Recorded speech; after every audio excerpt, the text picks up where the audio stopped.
It turns out that Dana Perino, the Fox News host and one of the moderators of the Republican presidential debate on Wednesday night, which, if you watched it, was undoubtedly the biggest regret of your evening, having wasted your time on something so insignificant, is a Clinton crime family associate. Here she is just last week hanging out with the amazing Hillary Clinton. Of our organization was somebody that you are here to see, the amazing Secretary Hillary Clinton. Here she is.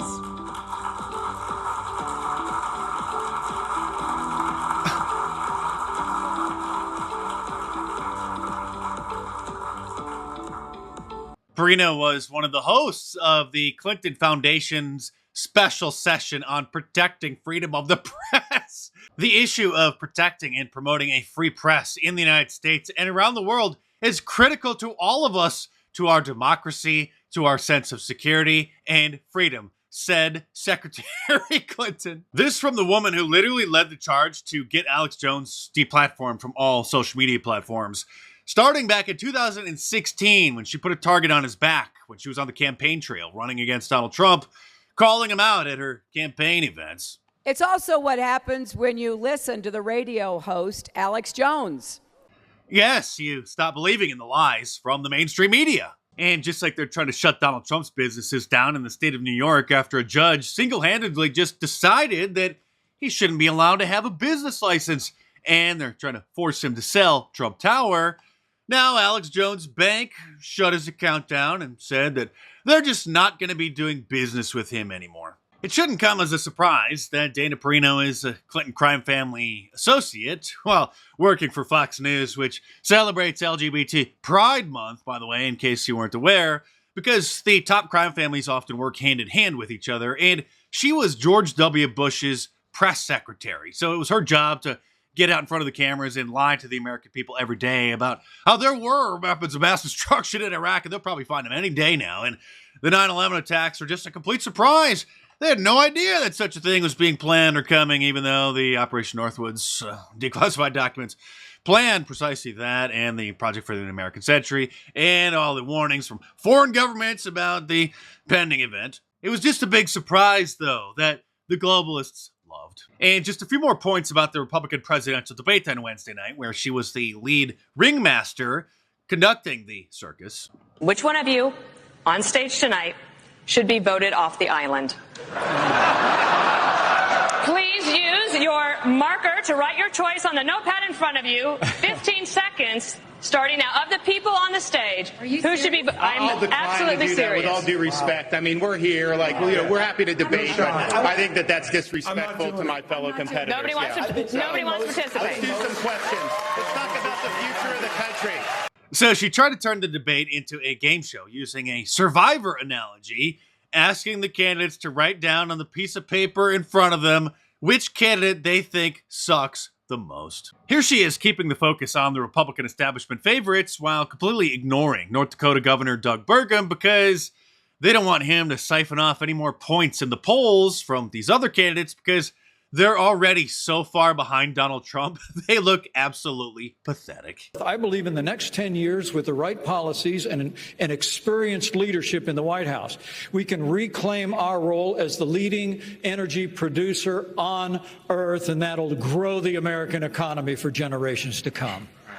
Governor Haley, reaction to that, please. The only person who's leading an energy state. Could I answer the energy question? No, Governor Haley. So, the first thing I'll say is what I saw at the United. Since North Dakota is a big oil and natural gas state, it only makes sense that they would have asked the governor of that state, who's standing there on stage, about the U.S. energy policy. But as you can see, he wasn't supposed to be allowed to speak, and instead, Dana Perino decided to highlight neocon Nikki Haley. Here he is speaking up again after getting tired of being completely ignored for, I think, the first 20 minutes of the debate. Sir, we will have to cut your mic, and I don't want to do that. I don't.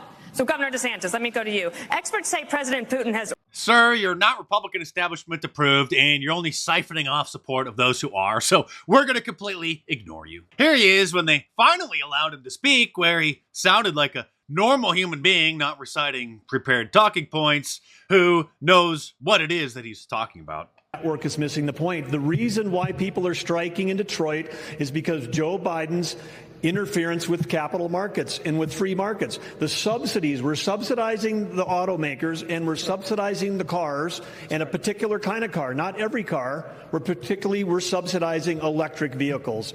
And when you decide that we're going to take all of your taxpayer monies, take $1 billion, subsidize a certain type of vehicle, and the batteries come from China. China controls 85% of the rare earth minerals. They're called rare earth because they're measured in parts per million.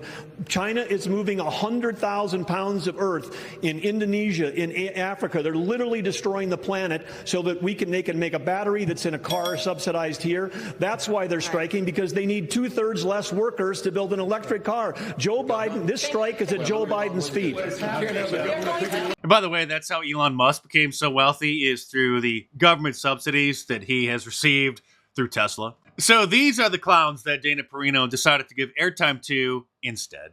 If you lead by example, it's the best way to get the job done. If you look at my office in the Senate, my chief of staff is the only Hispanic female chief of staff in the Senate.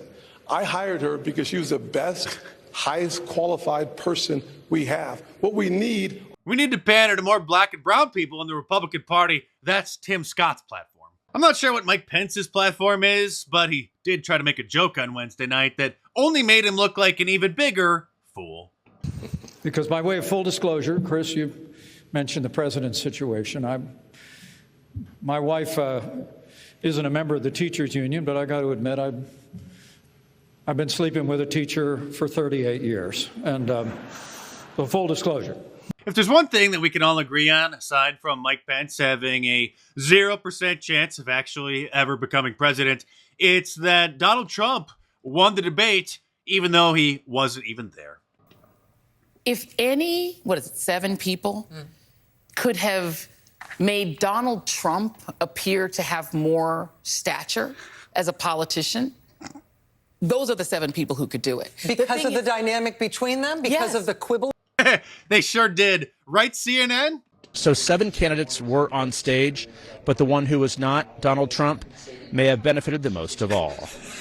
Jeff Zeleny, CNN, Simi Valley, California. Yes, he certainly did. And through tomorrow, Saturday, save 20% off any of my shirts from markdice.com by using the promo code Trump2024 at the checkout.